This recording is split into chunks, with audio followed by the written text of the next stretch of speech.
La première dame, Dominique Ouattara, à bord de l'Airbus A330 Neo de Air Côte d'Ivoire. C'est un avion magnifique et je suis très fière d'inaugurer ce nouvel Airbus. Je crois que ça rendra beaucoup de services à la Côte d'Ivoire et aussi bien sûr à la compagnie et aux Ivoiriens parce que ça permet d'avoir plus de passagers. Et maintenant on attend les prix. Ce mercredi, le premier avion gros porteur de la compagnie nationale a été officiellement réceptionné par l'État ivoirien à Toulouse. Plus qu'un avion, ce nouvel oiseau du ciel ivoirien se veut porte-drapeau de la Côte d'Ivoire à l'international. 330 Neo offre une expérience de voyage exceptionnelle aux passagers, avec son confort inégal et ses performances remarquables. Il est l'outil parfait pour relier l'Afrique au reste du monde. Soutenue depuis 2011 par la vision du chef de l'État Alassane Ouattara, la compagnie, en dépit des challenges, a travaillé au fil des années à renforcer sa toile sur le continent, stimuler l'intégration régionale et le rayonnement du pays. Cet avion a été pensé et personnalisé dans les moindres détails pour faire de chacun de vos voyages une expérience inoubliable. Il est le premier chapitre d'une nouvelle histoire pour Air Côte d'Ivoire.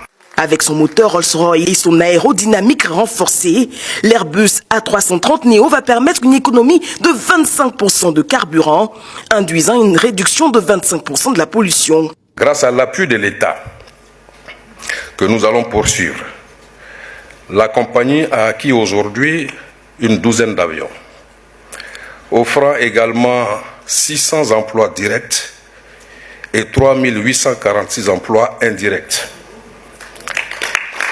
Essentiellement des jeunes Ivoiriens.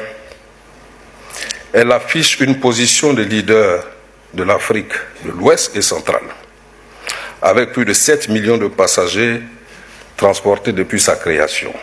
Cette belle acquisition témoigne de l'engagement de l'État à faire de Air Côte d'Ivoire une compagnie forte qui compte dans un écosystème du transport aérien en Afrique et dans le monde. Extension et mise en service du deuxième terminal, le pays voit plus loin avec des bourses attribuées aux jeunes dans le secteur de l'aviation. Connecté et offrant aux passagers un confort de voyage digne des plus grandes compagnies de ce monde. Ce bel événement ne symbolise pas uniquement l'acquisition d'un avion supplémentaire. Il incarne surtout la volonté de la Côte d'Ivoire de disposer de la première compagnie ouest-africaine desservant des destinations intercontinentales.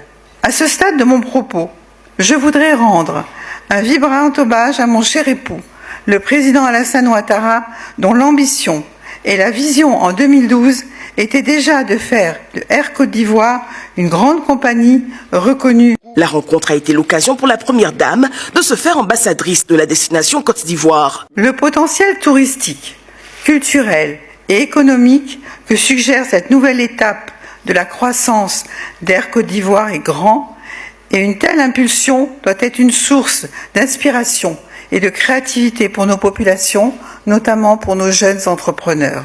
En attendant l'arrivée du deuxième gros porteur dans quelques semaines, le vol long courrier s'ouvre pour la destination Abidjan-Paris d'ici octobre, une nouvelle étoile ivoirienne dans le ciel.